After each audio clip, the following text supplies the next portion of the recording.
Assalamualaikum warahmatullahi wabarakatuh.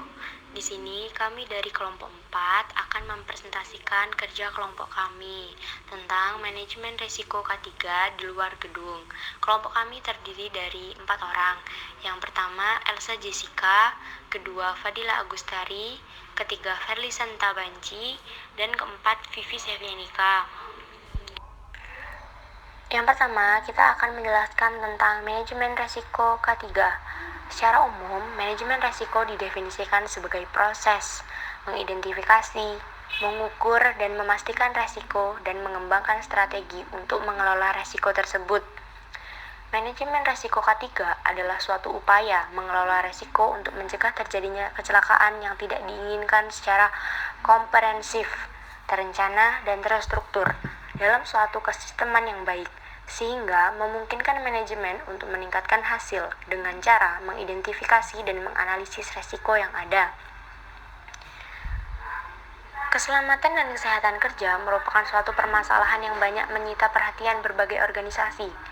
Saat ini mencakup permasalahan bagi perikemanusiaan, biaya, dan manfaat ekonomi, aspek hukum, serta pertanggungjawaban citra organisasi itu sendiri. Pada penelitian ini akan diteliti mengenai identifikasi risiko K3, penilaian risiko K3, serta bagaimana tindakan pengendalian risiko K3 pada kegiatan proyek pembangunan infrastruktur gedung. Tujuan risiko K3 yang pertama, mengantisipasi dan menangani segala bentuk risiko secara efektif dan efisien. Kedua, mengidentifikasi, mengukur, dan mengendalikan risiko serta memantau kinerja manajemen risiko. Yang ketiga, mengintegrasikan proses manajemen risiko ke dalam perencanaan, pelaksanaan, dan evaluasi kerja. Selanjutnya yaitu manfaat manajemen risiko K3. 1. Menjamin kelangsungan usaha dengan mengurangi risiko dari setiap kegiatan yang mengandung bahaya. 2. Menekan biaya untuk penanggulangan kejadian yang tidak diinginkan. Ketiga, menimbulkan rasa aman di kalangan pemegang saham mengenai kelangsungan dan keamanan investasinya. Keempat, meningkatkan pemahaman dan kesadaran mengenai resiko operasi bagi setiap unsur dalam organisasi atau perusahaan. Dan yang terakhir, memenuhi persyaratan perundangan yang berlaku. Slide selanjutnya yang akan kita bahas yaitu jenis-jenis manajemen risiko K3 di luar gedung. Dibagi menjadi 4. Yang pertama, manajemen risiko operasional.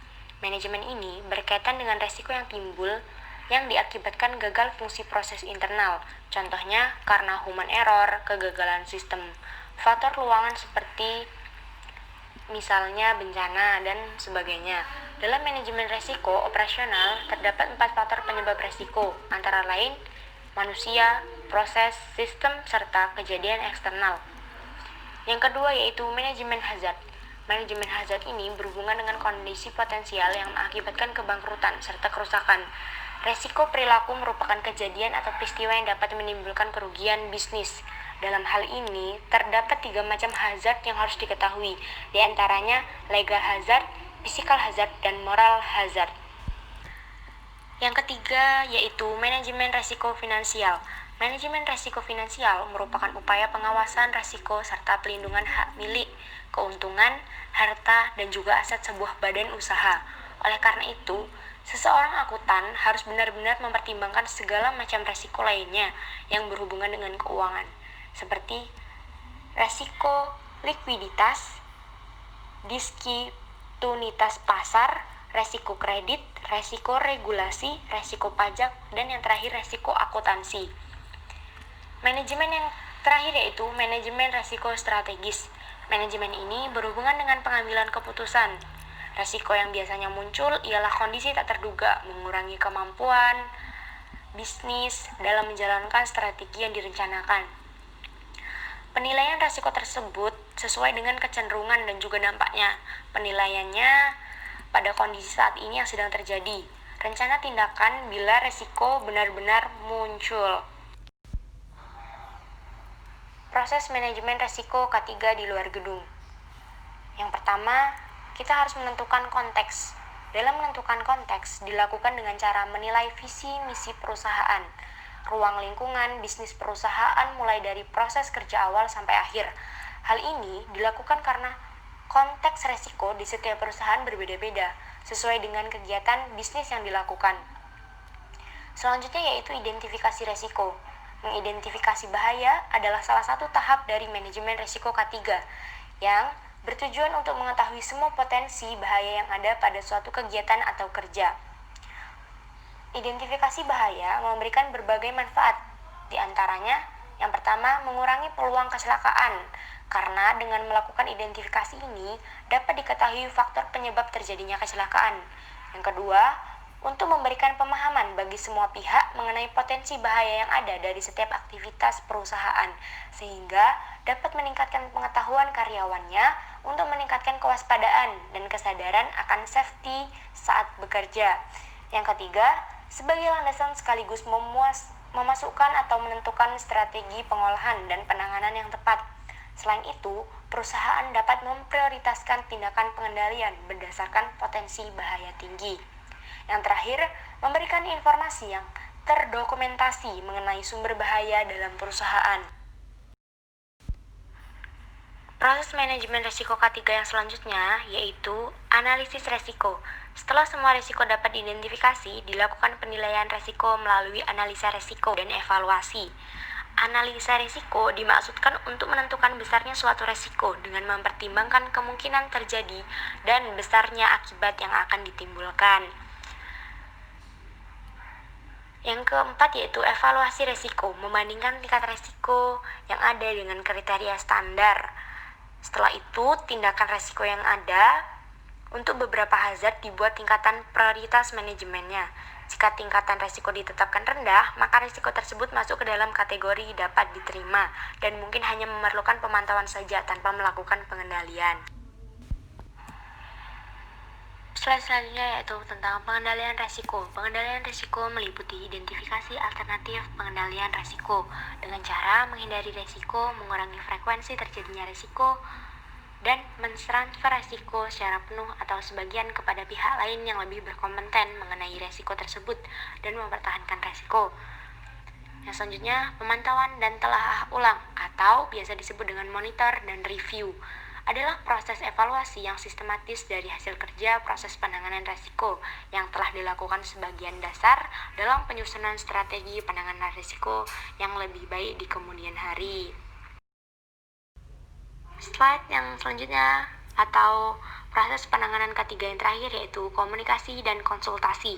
Hasil manajemen risiko harus dikomunikasikan dan diketahui oleh semua pihak yang berkepentingan sehingga akan memberikan manfaat dan keuntungan bagi semua pihak. Pihak berkepentingan yang dimaksud adalah manajemen pekerja, pemasok, kontraktor, dan masyarakat di sekitar aktivitas perusahaan. Ingat, pada kenyataannya tidak hanya perusahaan yang kebal akan risiko, akan tetapi perusahaan bisa mencoba menghadapi risiko tersebut. Manajemen risiko akan membantu dalam menemukan kesempatan atau peluang sebanyak-banyaknya untuk menghindari dan meminimalkan kerugian perusahaan. Kita beralih ke pembahasan yang selanjutnya, yaitu faktor risiko K3 di luar gedung. Secara garis besar, bahaya yang dihadapi di luar gedung atau instansi kesehatan dapat digolongkan ke dalam 1. Ruang bangunan dan halaman. 2. Lingkungan bangunan. 3. Lingkungan bangunan harus bebas dari banjir. 4. Lingkungan harus bebas dari asap rokok, tidak berdebu, tidak becek, dan tidak terdapat genangan air. 5. Pencahayaan faktor risiko K3 di luar gedung. Jalur perjalanan harus cukup terang. Kebisingan, kebersihan, saluran air limbah domestik, luas lahan, bangunan, dan halaman harus disesuaikan dengan luas keseluruhan, sehingga tersedia tempat parkir yang memadai dan dilengkapi dengan rambu parkir. 10. Tempat-tempat tertentu yang menghasilkan sampah harus disediakan tempat sampah. 11. Selalu dalam keadaan bersih dan tersedia fasilitas sanitasi secara kualitas. 12. Jalur lalu lintas pejalan kaki dan jalur kendaraan harus dipisahkan. Jalur pejalan kaki harus lebar, tidak licin, memiliki rambu atau marka jalan yang jelas, bebas penghalang, dan memiliki rel pemandu. Jalur kendaraan harus cukup lebar, kontraksi kuat, tidak berlubang, memiliki pembatas atau polisi tidur, marka jalan harus jelas, memiliki tanda petunjuk tinggi, memungkinkan titik perlintasan dan parkir, menyediakan penyerbangan bagi pejalan kaki. Yang selanjutnya yaitu ketetapan yang diatur oleh The Environment Protection 1990 mendefinisikan polutan, limbah padat dibuang ke tanah, limbah cair dibuang ke tanah atau saluran air dibuang ke atmosfer, bising dalam komunitas masyarakat. Limbah terkendali, limbah rumah tangga, limbah industri, limbah usaha komersial, limbah khusus, limbah terkendali yang berbahaya sehingga membutuhkan prosedur pembuangan khusus. Kriteria limbah berbahaya: dapat menyala atau mudah menyala, iritan, berbahaya, beracun, karsinogenik, korosif, dan produk obat-obatan yang hanya diresepkan. Slide selanjutnya yaitu sumber penyebab manajemen resiko K3 di luar gedung. Menurut sumber-sumber penyebabnya, resiko dapat dibedakan sebagai berikut. Yang pertama, resiko internal, yaitu resiko yang berasal dari dalam perusahaan itu sendiri. Kedua, resiko eksternal, yaitu resiko yang berasal dari luar perusahaan atau lingkungan di sekitar perusahaan.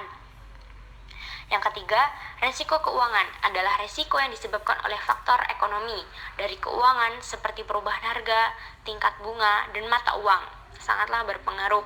Yang keempat, resiko operasional adalah semua resiko yang tidak termasuk resiko keuangan. Resiko operasional disebabkan oleh faktor-faktor manusia, alam, dan teknologi, seperti bencana. Cara pengendalian dan monitor resiko K3 di luar gedung.